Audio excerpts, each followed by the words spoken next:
Good morning, everyone. Welcome to Snap Judgments. This is Randy, and I've got Matt Chabot here today.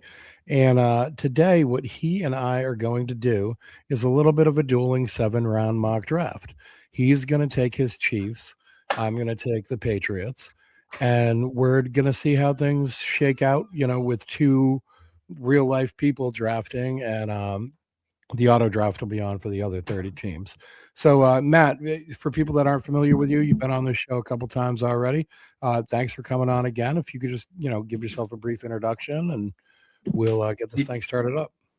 Yeah, my name is Matt Chabot. You can follow me on Chabot Sports. You also can follow some of my work over at Arrowhead Addict, where I write for write about the Chiefs and mostly cover the draft and the draft process for them, which has gotten interesting over the last month or so. So this is what I do. So I'm looking forward to kind of going over some possibilities of what's going to happen and seeing how we go about all the different possibilities for the Chiefs, because there surely are a lot of them. Yeah, I mean, you guys really changed the kind of draft scene with the big trade there, acquiring an extra pick. And, what do you think? Do you think you end up? I remember you being on here before saying that you felt like the Chiefs didn't need to pick cornerback in the first round, that they developed cornerbacks very well there. Do you still feel that way, or do you think they'll use one of those first round picks? Yeah, I think that the Chiefs do develop corners really well. It's something I mentioned a couple times to my coworkers at Arrowhead Addict and other Chiefs fans in general. We got Noel Williams, who looked like one of the better young corners in football last year when they let him play. Jalen Watson just signed a huge deal with the Rams. He was a 7th-round pick. Joshua Williams was serviceable for a bit. He was a 4th-round pick. Travarius Ward was a UDFA. Rashad Fenton played for us a couple times. He was a 6th-round pick. L'Jarius Sneed was a Pro Bowl caliber player, and he was a 5th-round pick. So you go down the list. The Chiefs know how to develop these guys. I mean, they seem to be able to grow them on trees. So it doesn't seem to be too big for them to go and, land a first-round corner. I think it's still possible that they do it regardless, but yeah, I mean, McDuffie was a first-round pick, right? Yeah, McDuffie was the only first-round one. That I can remember. Marcus Peters, I think, I don't think he was a first-round pick, but it was a very similar situation when we traded him. Yeah.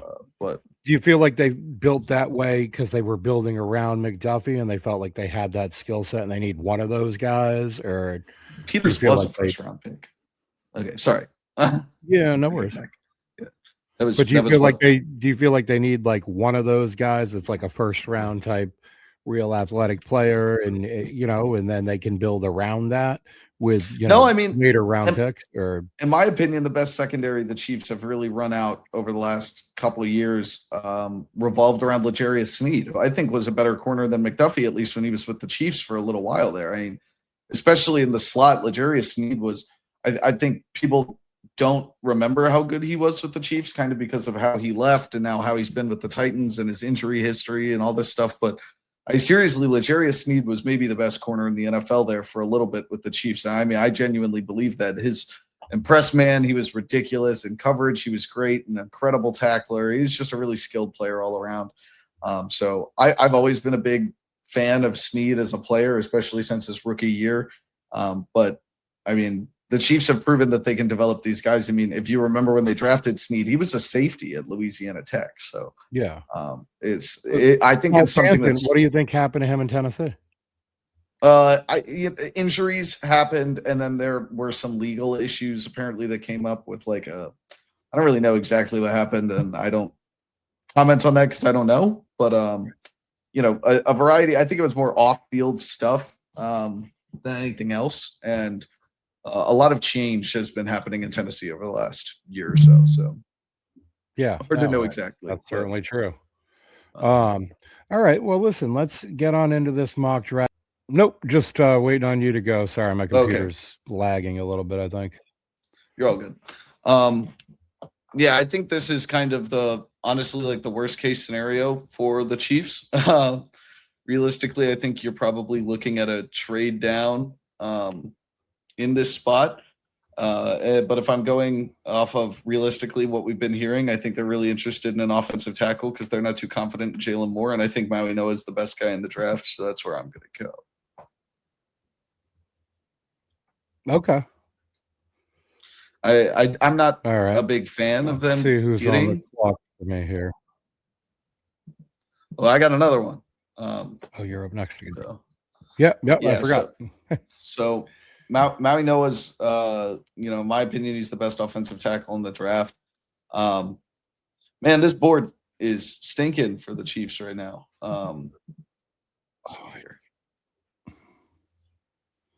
There we go. Boy, we are not getting this to look the way we want it to. Yeah, I feel like I'm going to feel the same way. Yeah, so again, I think if we're going off realism, this isn't exactly what I would do, but the Chiefs got their offensive tackle. The Chiefs offense was really what was lacking the most last year. And I think the Chiefs need to go get a wide receiver. They didn't really spend much in free agency, and I think the best one available is going to be KC Concepcion, and that is the type of receiver that Andy Reid really likes to work with. So that's what I'm going to go with. All right. Well, that makes sense. I am here on the clock and not loving my options. Well, actually, I don't hate them. I'm going to see what's available at edge. Lawrence, I saw J-Rod there. I actually kind of like that. You know what? I did a draft last week where I took J-Rod in the first round, and it was like one of my favorite drafts I've done in a while. Yeah, I like him a lot. I think he's a first-round player. So I 100% I can get behind that. Yeah, I just made him one here. All right, you're up. Yeah, so I would consider right here, I would be looking at Caleb Banks as somebody I would consider, but I'm not in the medical room, and if I don't know what his foot looks like, I don't want to touch that with the 10-foot pole. So I'm kind of going to avoid that. We already got wide receiver. We already got tackle. So I think we kind of shift to looking at the defensive line. And I'm kind of between Danny Dennis Sutton and Gabe Yakis from Illinois. I think the Chiefs are going to look for like a down defensive lineman. Again, this feels a lot like I would want to trade down. But I am going to go with Yakis from Illinois. We're going to end up getting another down defensive end for the Chiefs, which I think will be fitting for what they need right now. Okay.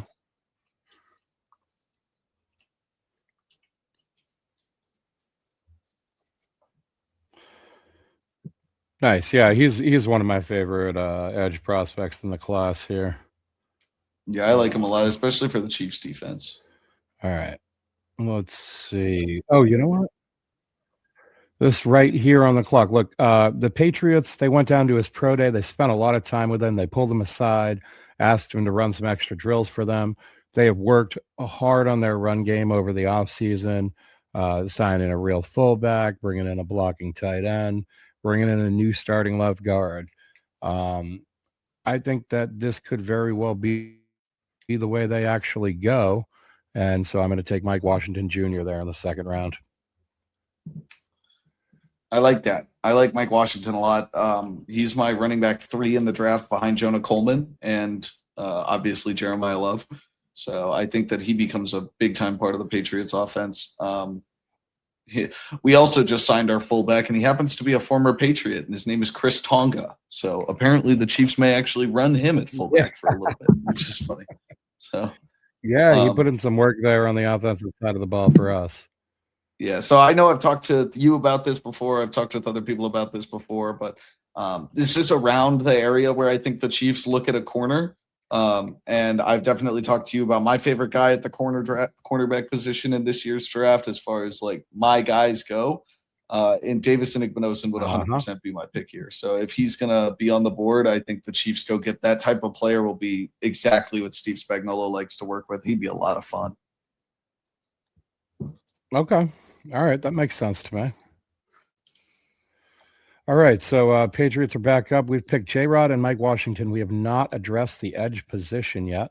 and we're going to do that right here with denied Dennis Sutton out of Penn State. Yeah. We've done some pre-draft work on him in New England, and I wouldn't be surprised again if that was the real pick. Yeah, so I thought about him at 40. So him getting there. Oh, I got sniped. The Broncos, man. The Broncos. Oh, I wanted You wanted big citrus, huh? yeah, Big Citrus would have been nice. He's from Kansas City area, so that really felt like a good fit for the Chiefs defense. And we already lost Grayson Halton. I don't really like any of the defensive tackles available there. So I think I double down actually on defensive back here and get a bit of a different feel, though. So the Chiefs are looking for defensive back in general. Our secondary is really thin. Oh, how fun would it be to get Harold Perkins? Okay. Actually, no, you don't like Zane Durant or the kid from Navy? I don't like them here. I think lower. You're not talking about penetrating D tackles, so yeah. Okay. Not exactly the type of player that I've been a huge fan of. Both of them are a little small for what Spagnuolo likes. But what I am going to do is something fun that's kind of a defensive back, kind of not. But I think Kyle Lewis would be a really fun fit for the Chiefs, who love to have those guys who can cover, but also play like in the box, in the slot type of range. So I think Kyle Lewis would be a lot of fun in Kansas City. Nice. That's a nice pick there. All right.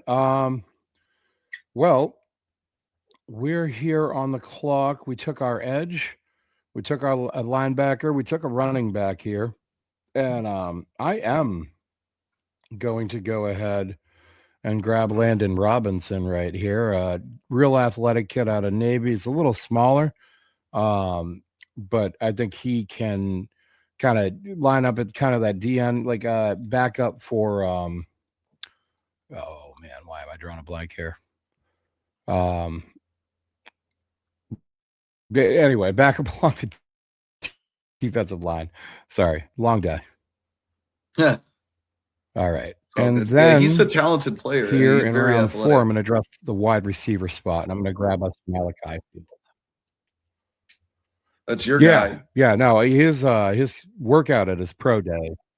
Yes, yeah. Malachi Fields is back to getting him in round 4. For a while there, they were mocking him in like round 1 and 2, and that was wild. But round 4 is a good value for Malachi. Yeah, I think first round was getting a little crazy. The post Senior Bowl hype is always a little like, oh, what's going on? But started to get it together there for a little bit. The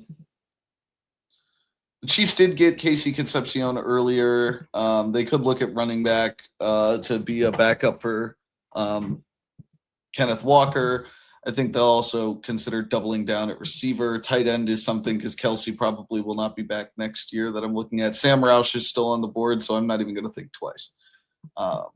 Sam Roush, my guy at tight end. I think he's the second best tight end in the class. I don't think he's available here, but if he's available in this, you're not going to catch me thinking twice about that.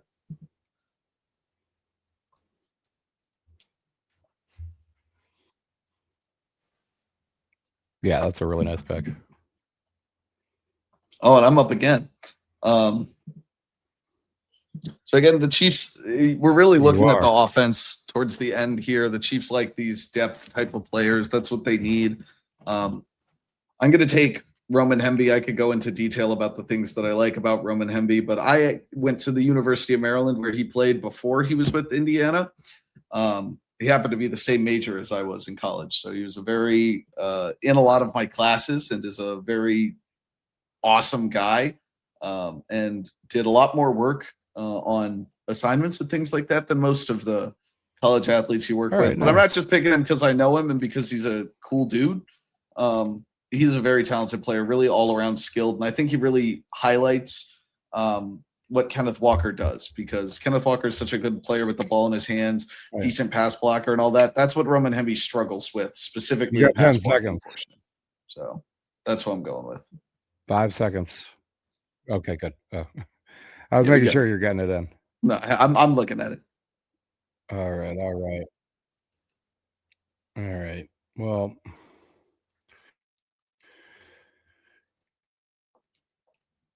here, you know what? Last year, with Marcus Bryant in the 7th round, the Traitsy type of tackle, big, long, Uh, and I think that I could see them doing something similar here. I see Markel Bell there.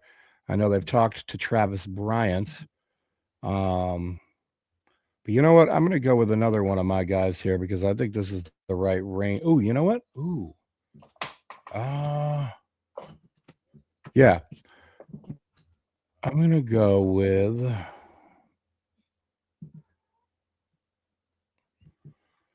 All right.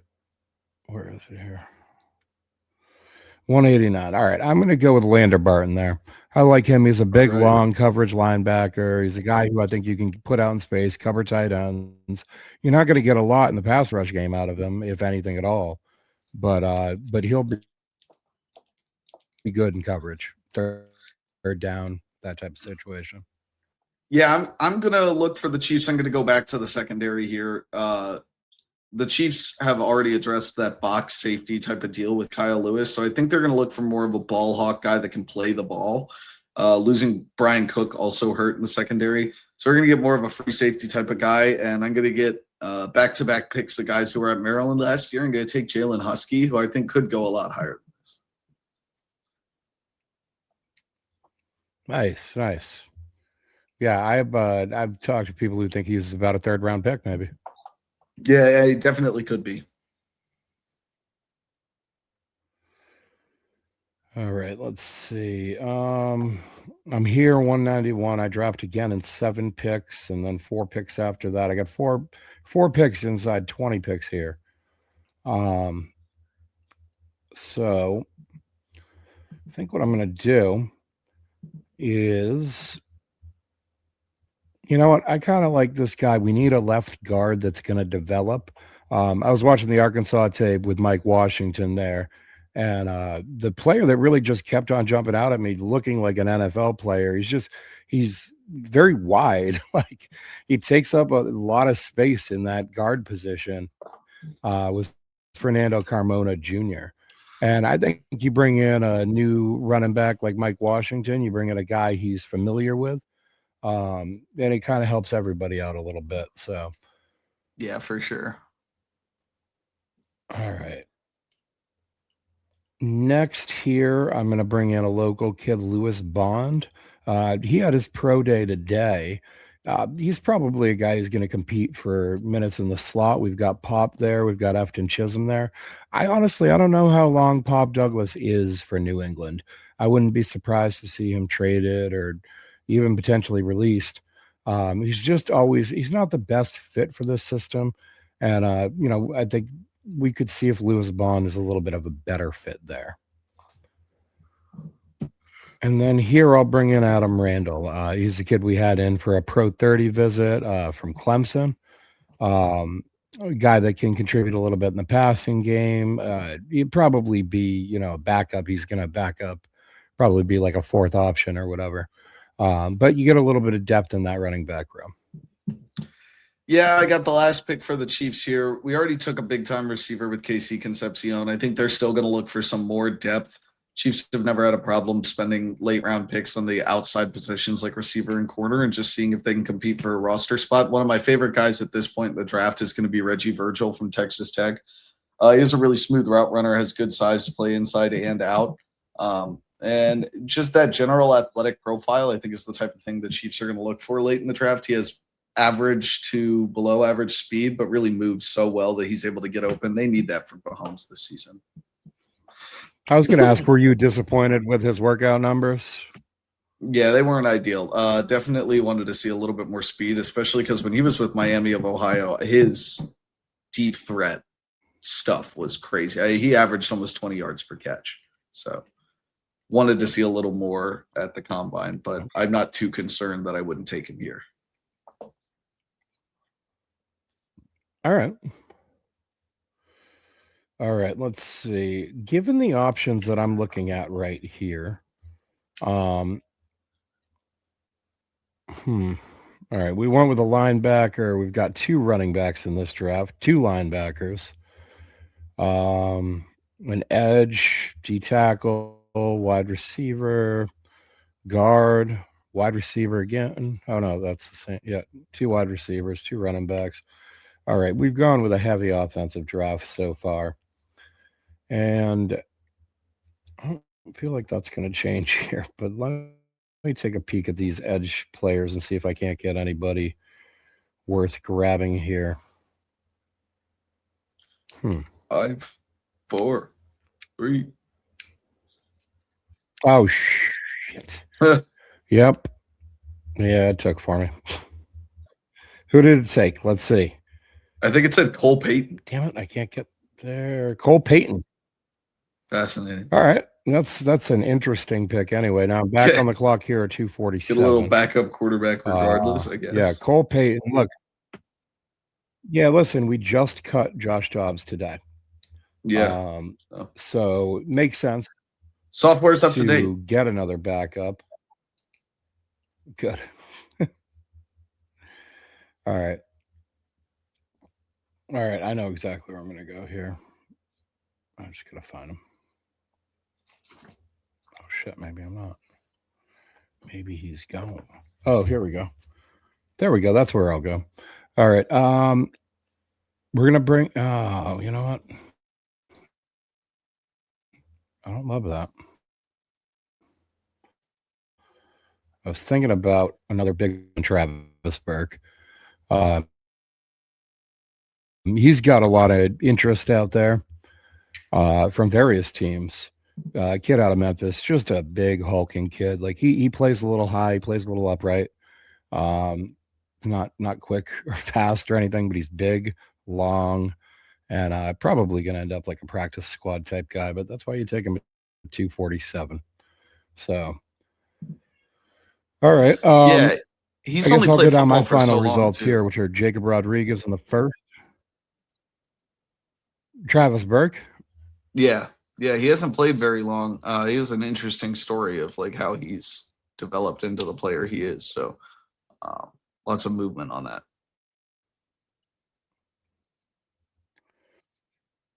Really?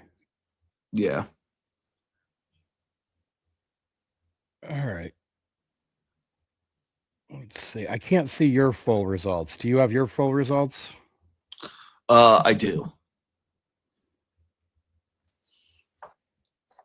Yeah, so all right. Yeah, let's see.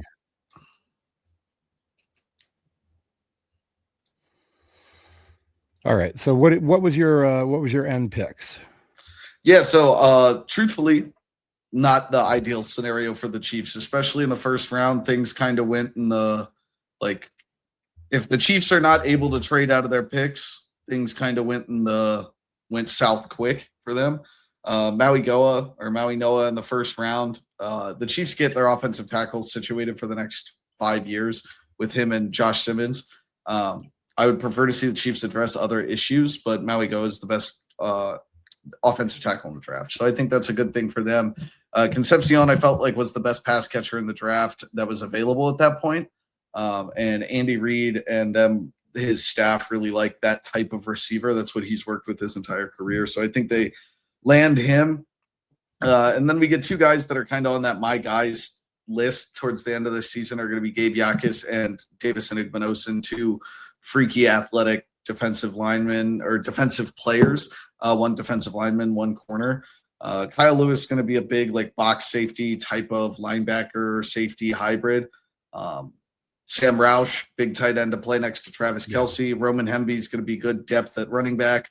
Jalen Husky is going to be a kind of depth free safety type of deal, good special teamer, and Reggie Virgil provides some like optimism depth at the receiver room. In general, probably not the ideal scenario for the Chiefs, but I think they come away satisfied with the draft like this. Yeah, I mean, a couple of really nice picks in there. You get your favorite corner, obviously, Igbenos in there. In the third, I think you grabbed him, right? Yeah, 74.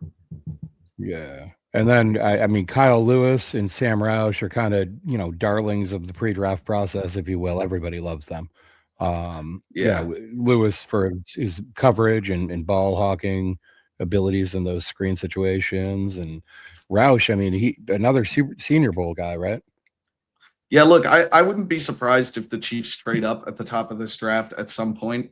they're not going to want to use all of these picks. The Chiefs' depth is the name of the game for the Chiefs in these later rounds. I don't think they'll have any problem trying to do that with UDFA additions and trying to find depth receivers. Like Reggie Virgil's a good option at receiver at 210, but I don't think they would have any problem trading pick 210 to go get somebody a little bit earlier than pick 40 or pick 74 or something like that. I've proposed trade up scenarios over at Arrowhead Addict and stuff like that about the ideas that maybe they try to jump with the Eagles from 29. Maybe they try to jump with the Commanders from pick 9 if they have a guy they really like. Brett Veach is always aggressive, going to get the guys that he likes. So if they start to feel like the board isn't falling their way, Brett Veach isn't going to sit and wait. He'll either trade out or he'll trade up. Yeah. I mean, team movement and drafts always makes a lot of sense. And it's unpredictable. It's for me, like with mock drafts, I try to stay away from it a lot because you always want to trade down. Like any smart football person wants to trade down to accumulate more assets. It's been demonstrated as, a successful strategy at attacking this thing over and over and over again by smart GMs. So it's like, it makes it unrealistic because if you had your druthers, you'd trade down every single pick pretty much and just stockpile picks and assets and come out looking like the world's greatest GM. And it makes it less realistic. So I appreciate that we did stick and pick. The Chiefs only have so many needs at the moment as far as like what they need starters or immediate players in. They really tried to patch holes in free agency. So you're looking at edge, wide receiver, offensive tackle seems to be more of like the team thinks they need it than the fans think they need it. But they definitely need secondary help, definitely need a defensive end, definitely need a receiver. But outside of that, depth is the name of the game. That's what the Chiefs need. The Chiefs were injured to hell last year and didn't have depth beyond that. And that's really what killed them as the season went on. I mean, they got to be able to either be healthy or be deep as a roster because that's what won them Super Bowls in the past. Yeah. I mean, I feel similarly about the Patriots in that we have 11 draft picks, and I'm not sure we have 11 roster spots. So why not trade up and target the specific guys that you want or need for this roster? And I think that either moving up from 63 to maybe like 50, something in that range, to target a specific edge rusher, because I feel like that's the range they're going to go, or moving up from 95 to like, somewhere in the 70s to target a specific pass catcher. I'm not sure whoever they would be targeting at that point in the draft, I almost promise you the Chiefs don't make 9 picks in this draft. They've never had problems with bringing in UDFAs and having them make the roster in the past. Don't be surprised if they do it all again. They will move up to get their guys, or they'll move out and try to get picks next year. Yeah, that makes sense. And I think a lot of teams are going to be trying to acquire picks next year. And we'll see who's offering them. And I think that there's always a certain element in the NFL where everybody's zigging, one team tries to zag and take advantage. And so it'll be interesting to see what that team is or who those teams are that try to zag and say, all right, well, you want to get out of this draft, we'll try to get more into it and see if we can maximize the talent that we acquire here, despite the perceived value of next year's class. The draft was a little more rushed than I realized it was. This is actually full confession. This is the first time I've done this with a group draft on that site. It worked, but it was a little more rushed than I thought it was going to be. You didn't really have a lot of chance. What do you think about the picks here if we were to go 1 through, 11? I'd start from the top. You're looking at my guys. Jacob Rodriguez, highlighted in purple on my draft board. That's on my guy that I think I have a first-round grade on him. I think he belongs in the first round.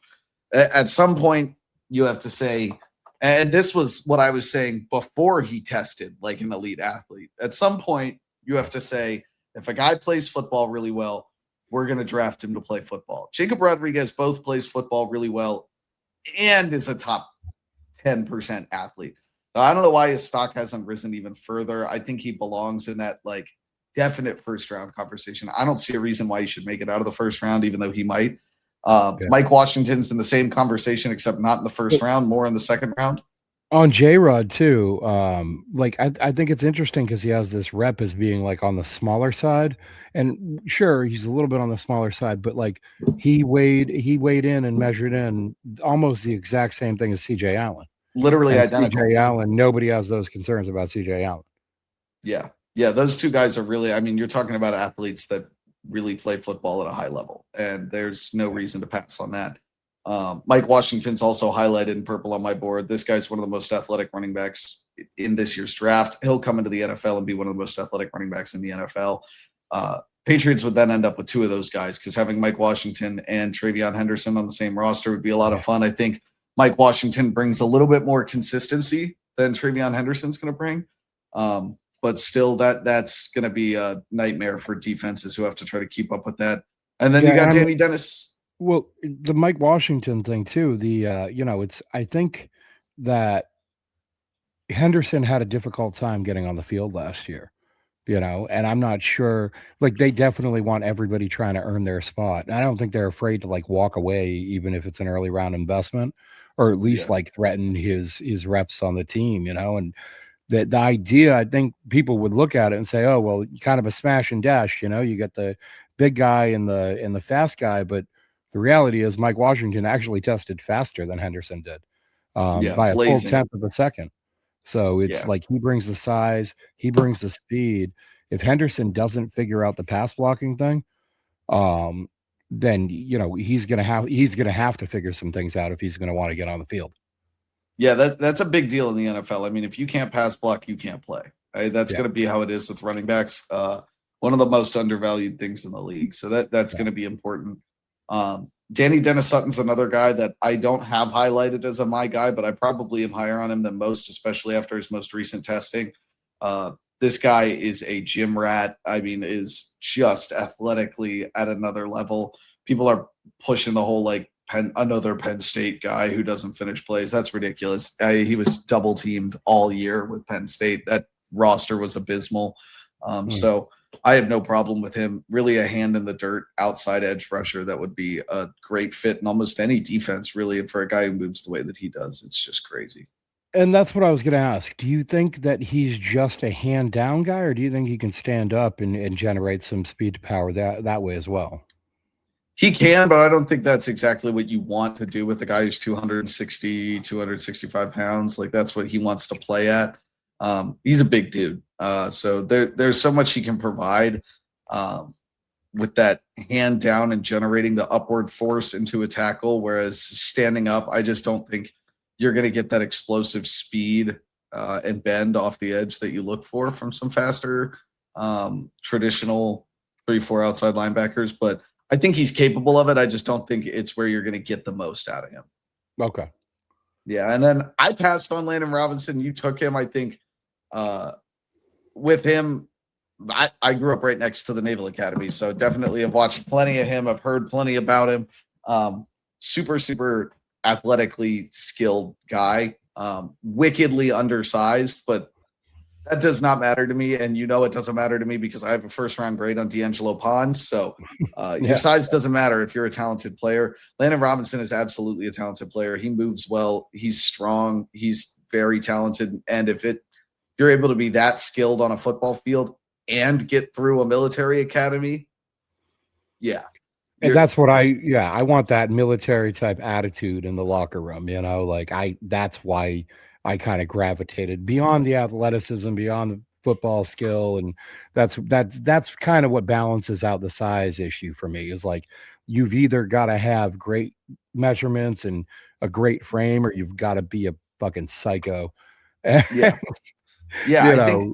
I think something people don't realize, and I worked for the United States Naval Academy's athletics department for a little bit, only for a couple months as like an intern when I was in high school, but it's not special treatment for anybody.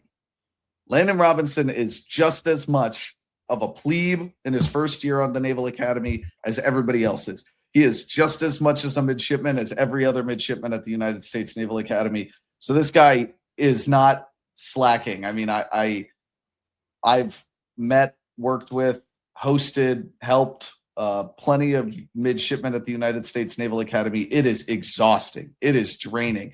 And then to go have football practice immediately after is a different level of tough.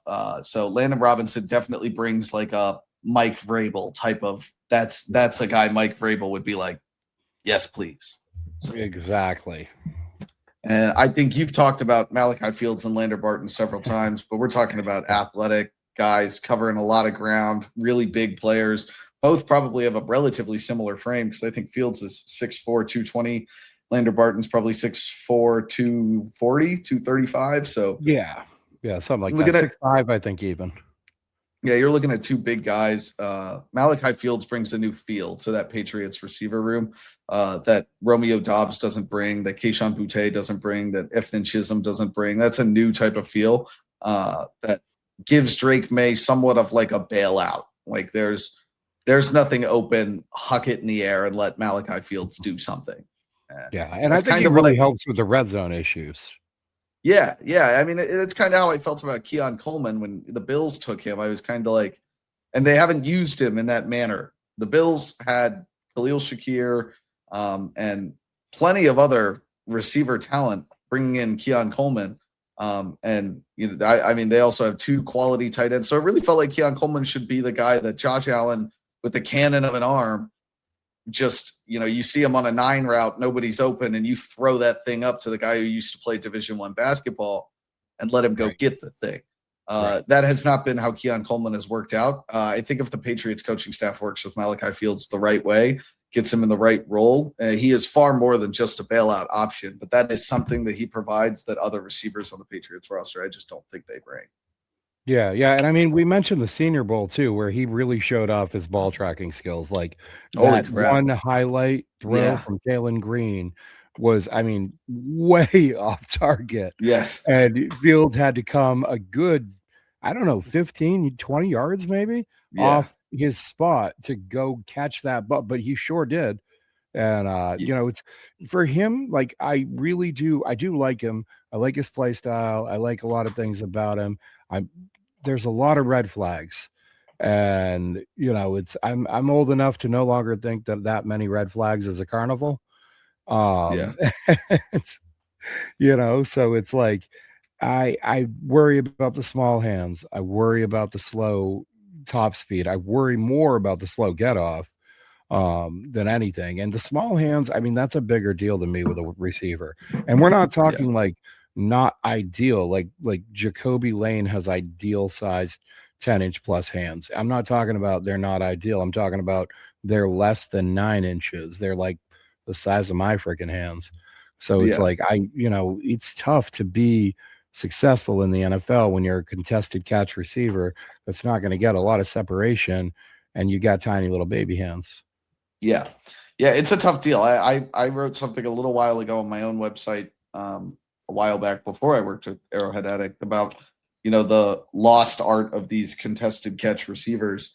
It doesn't need to be gone, but they're hard to find. I think that there's kind of been, and this is how the NFL always goes. There were Randy Mosses, there were Calvin Johnsons, there were DeAndre Hopkins that were so good at these contested catch type of plays that the NFL kind of shifted towards looking for that in a receiver. And then it didn't work enough times. And they were like, ooh, Tyreek Hill might be the best player in the NFL. Let's go draft a bunch of super, super fast guys. And then John Ross didn't work. And then, several of these other like super blazing fast wide receivers didn't really work out the way Tyreek Hill does.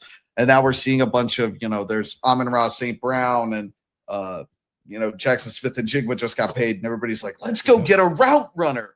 And it's, Mekhi Lemon now is at the top of the draft. And some of these other like big time route running guys show up at the top of draft boards. There's kind of a phases in which the NFL goes in. And there's been a lost art of the like contested. League. Yeah. There's a lost art of a contested catch receiver that Malachi Fields absolutely brings. You just have to use them right. You can't go and get a contested catch receiver like the Bills did with Keon Coleman and then say, we need you to win off the line of scrimmage instantly so Josh Allen can hit you in the hands on a 3-yard hitch. Like that's not That's not what he does. He never did that Right. well. Um, Right. like Now, that's quick sidebar. Did you see the Chris Sims wide receiver oh ranking? my god. Yeah, how does he not have Lemon top five? I mean, he likes to be an outlier. Chris Sims likes to just say shit, and saying shit is free, you know. So Yeah. like, it is Look, what it is. But like, my goodness, that's wild. look, I'm a bold man. I have no problem with people saying bold things on the internet. And if as long as when you're wrong, you can admit that you were wrong. That Yeah, is all that matters to me because I have been wrong plenty of times. I had Adonai Mitchell and Keon Coleman with first round grades in the draft. Swing and a miss. Just could not have missed harder.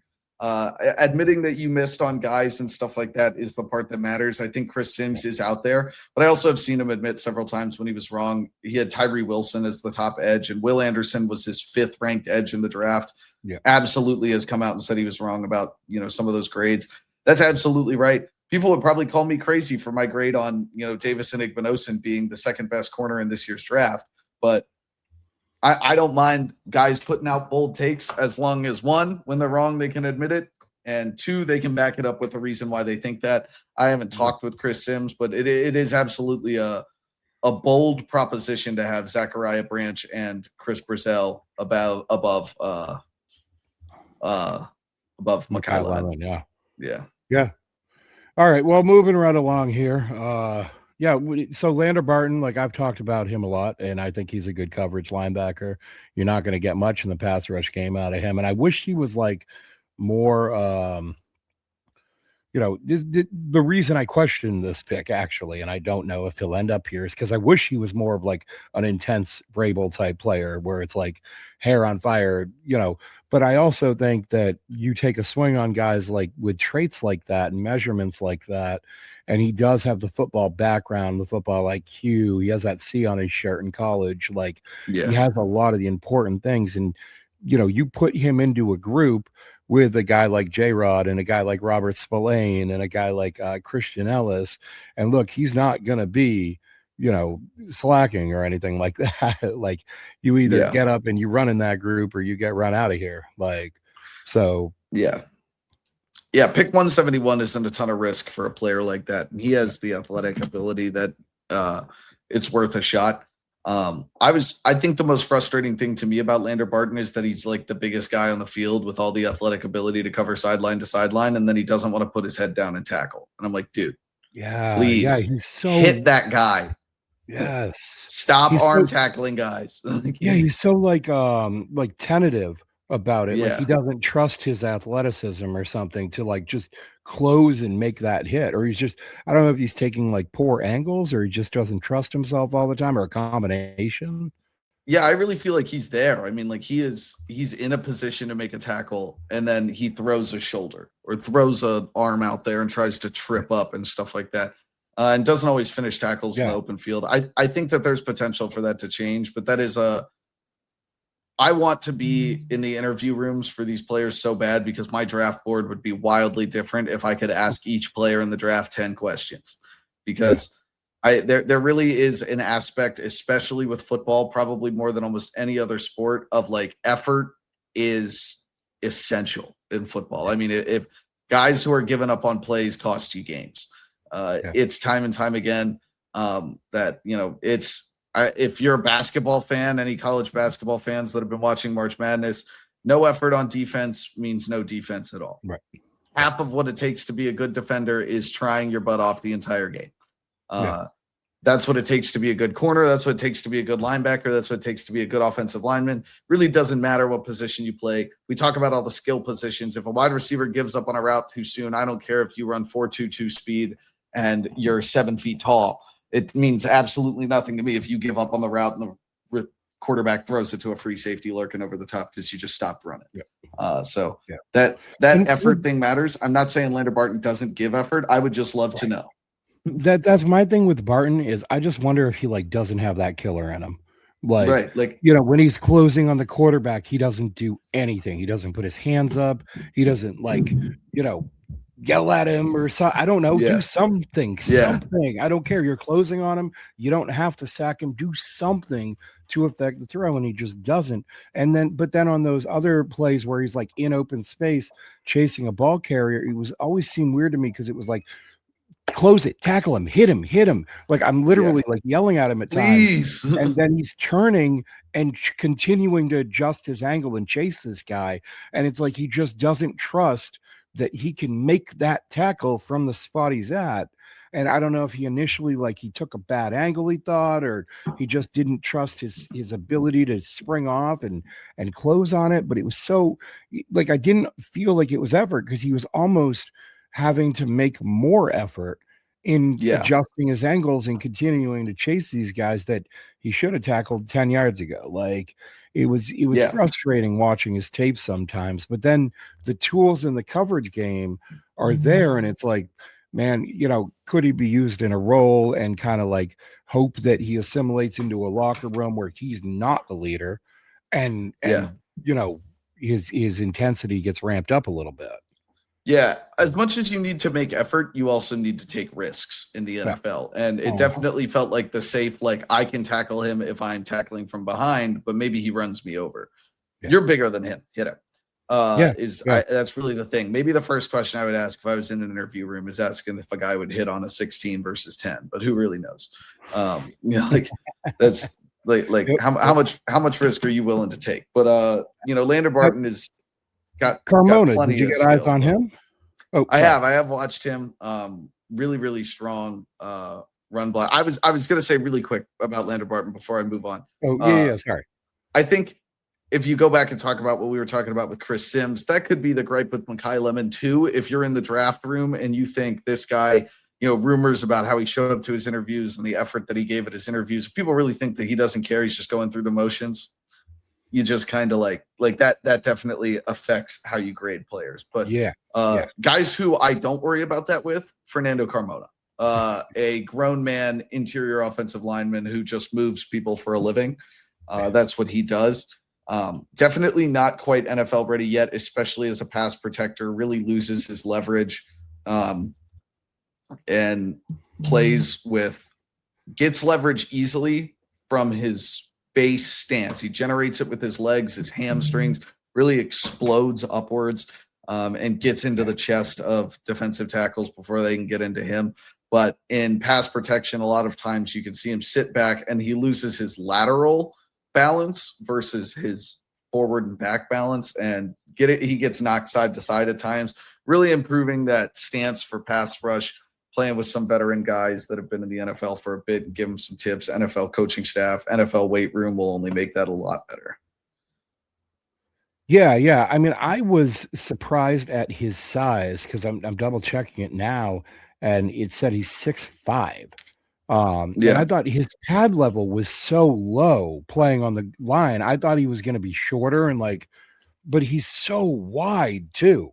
And it's like he's able to get down low, generate that leverage that you talked about, despite being that big, that tall size, which it's often hard for a guy that height to really be able to play with that low pad level. So I thought, like I said, I thought he kept standing out on tape when I was watching Arkansas. I was trying to, I realized the Patriots were talking to Mike Washington a little bit more extensively. So I'm like, all right, let me dive into some more of his tape. And I kept watching it and I kept like, who's that guard? Who's that guard? Let me go see who that guard is. And it's Carmona.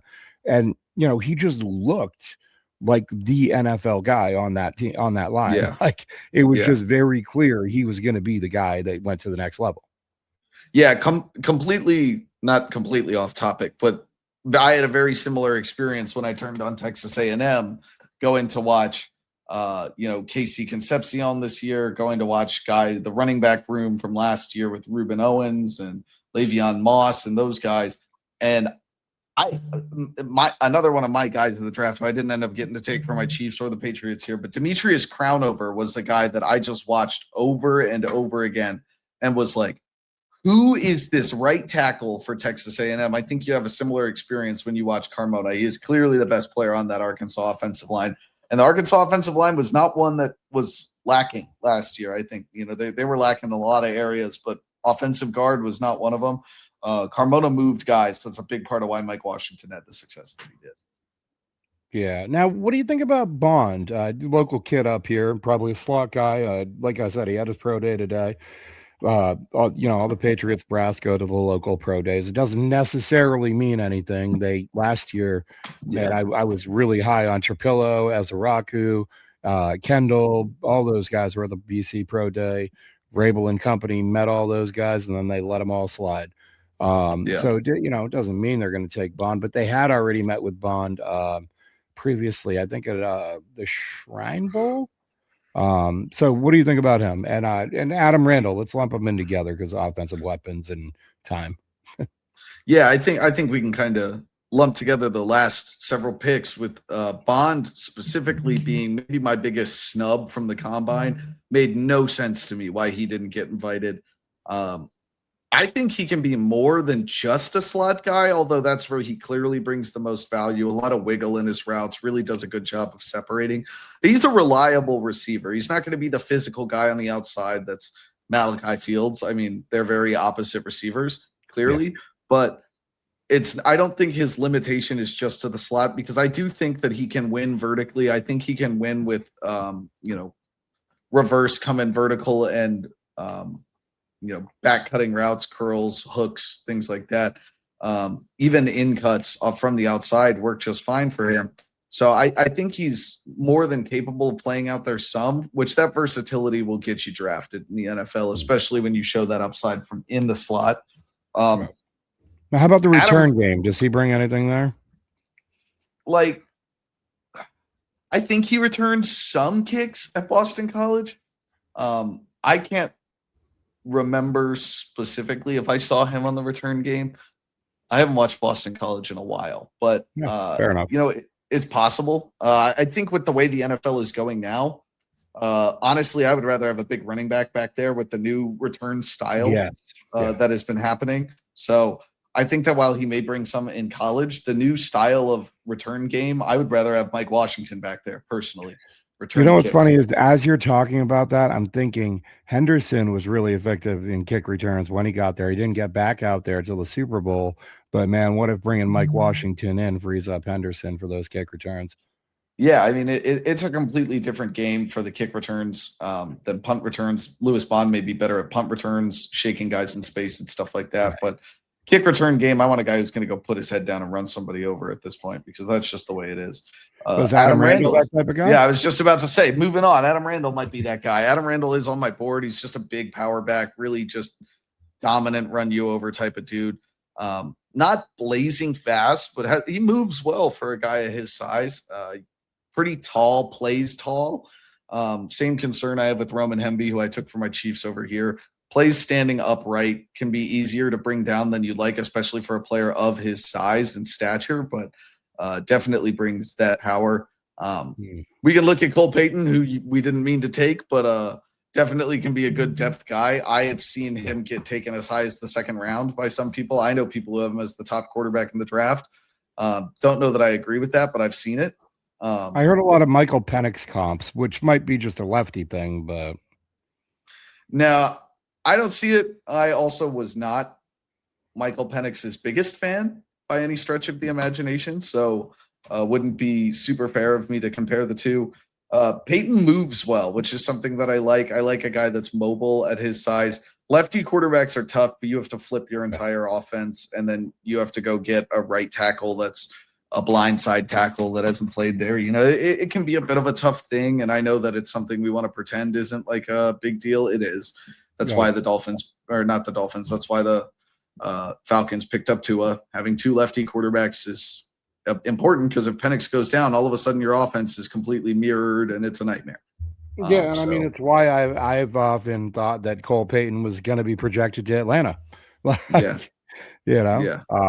Travis Burke, let me just say too, again, I do think that a late round quarterback is an appropriate ad. Like we cut Josh Dobbs today after signing Tommy DeVito to the extension maybe like a week ago. So he's clearly going to be our QB2, but you need at least 3 arms in camp, maybe 4. maybe we bring in UDFA or a late round pick. It's worth remembering a lot of these guys that are available in the sixth and seventh rounds. Uh, 4 months ago, were being projected. 5 months ago, were being projected in the first round. So it's like Yeah. these guys have talent. There's something there. Maybe they're definitely worth when you have 4 round picks. It's worth taking a swing on one of them. So Yeah. I Yeah. also He's think, not a bum. yeah, It, no, it and would, I also think like Elliot Wolf, comes from Green Bay, where they believe in drafting a quarterback every year or two. yeah. Nothing wrong with taking somebody in the sixth round for depth. Wouldn't mind if the Chiefs had done that instead of trading one for Justin Fields, but that's what we do. Um, but I think that there's plenty of guys. Joe Fagano is probably one of my favorites to be like a straight backup type of quarterback. But there's options galore when it comes to looking at backups. Sawyer Robertson's another one. Joey Aguilar could be one. Kelly McManus from Rutgers is a guy that could be a really solid backup. Plenty of guys in this draft that I think are backups, just not many of them are starters. But fortunately, neither of our teams have that issue. So, Right. Now, um, Travis Burke, you started to say he had an interesting story. What do you know of it? Give us the Reader's Digest version. yeah. I mean, I'll Venmo you $20 right now if you know where he started his college career. Which most people I don't think they would, but I think it was at Central Arkansas. Gardner Webb, Damn it! Who am I thinking D2, about like Central Arkansas? All right. low school. Yep, yep. Redshirted, then went to FIU for 2 years, and then ended up at Memphis. We're talking about a guy who started at low level programs, had not had a ton of experience playing offensive tackle before college. Wasn't even, I don't even know that he was graded as a prospect. Looked at as an offensive tackle at a high school, but was like a 200th ranked, whatever. So really low ranked guy, but at 6'9", has proven to be a really solid athlete, a really sturdy offensive tackle out there that doesn't get moved. That's valuable at 6'9". If you get a guy who you get into his chest, you don't move him backwards too much. That's a tough thing to find. That guy is really good length, really impressive athlete in general. So that's the type of thing you take a shot on there in the seventh round. Um, Again, only has played at small schools so far in his career, but athletically, he has NFL stuff. Yeah, and I mean, for me, sometimes those 6'9" guys, they look like awkwardly built, like Yeah, like Markel Bell to me. Okay, like yeah, he's kind of got skinny legs. It's almost uh, like he's a basketball player that put on weight to yeah, try and qualify for football, but it wasn't always good weight. And I feel like yeah, Travis Burke is built a little better for a big old yeah, 6'9" guy. I feel like he's a little thicker kind of throughout, and yeah, it results in kind of a little bit of a, I think maybe more of translatable to the NFL, because I worry about those tall guys losing the leverage battle, not being able to get down low, not being able to take kind of the low hits up from those guys, and like I said, losing the leverage battle. And I think if you're a little stockier throughout, it helps with that. yeah. I have to imagine most scouts, similar to me, had a Francis Carmona experience that you had with Francis Carmona when they were watching Travis Burke, because everybody turned on the Memphis film trying to watch Chris Adams, and I went, "Who's that guy on the other side? That Yeah. guy, that guy's catching my eye." And I have him graded higher than I have Adams, which is not as popular, but really just, I mean, athletically, you take a shot on a player like that. Yeah, and I mean, that's almost the exact same pick they made last year with Marcus Bryant, right? Yeah, Take a big, long right tackle that, hey, we'll see what we can do with him. And, the reports that I've heard are that they don't think Marcus Bryant is ready, or maybe he might not ever be ready. yeah, And Thayer Munford Jr. is still a free agent today, had surgery. We're not sure where he's at. So, they've talked about needing tackle depth. And I think, they showed early interest in this guy, one of several teams that made early, scheduled visits to him very early. So I yeah, wouldn't be surprised if he was available there late in the process, late in the draft to grab him. yeah, But all right, well, listen, that's the full 7 rounds mock analysis breakdown. from myself and Matt Chabot from Chabot Sports. Um, you can find him on Twitter at Chabot Sports right there. And he frequents the Draft Professors podcast there and this podcast from time to time and writes at Arrowhead Addicts. So make sure to go check his material out. Whether or not you're like, you don't have to be a Kansas City fan to check No, out you some don't. draft analysis. You know, there are a lot of guys that he likes that would make great fits here. And if you want to find a different perspective on them than you're hearing locally, or maybe even a better breakdown than you're hearing from other places, hop on over there to Match Channel and check it out. I got you. A lot of similar needs in differing spots between the Chiefs and the Patriots, just maybe in different rounds. But as we know, the draft never goes according to plan. So, Yeah. Yeah, that is absolutely true. Well, this podcast went according to plan. We are glad to have you, Matt. Thank you so much for making some time, stopping by, and doing this with us. Um, Appreciate you, and we'll have you back another time, maybe just before the draft or after or something like that, and see anytime, how man. I things love it. shake out. Well, again, thank you so much, but we will see you all next time. Remember, like, subscribe, follow for more episodes. Don't miss one. Let's hit that outro. Oh, shit. Wait, wrong button. There's the outro.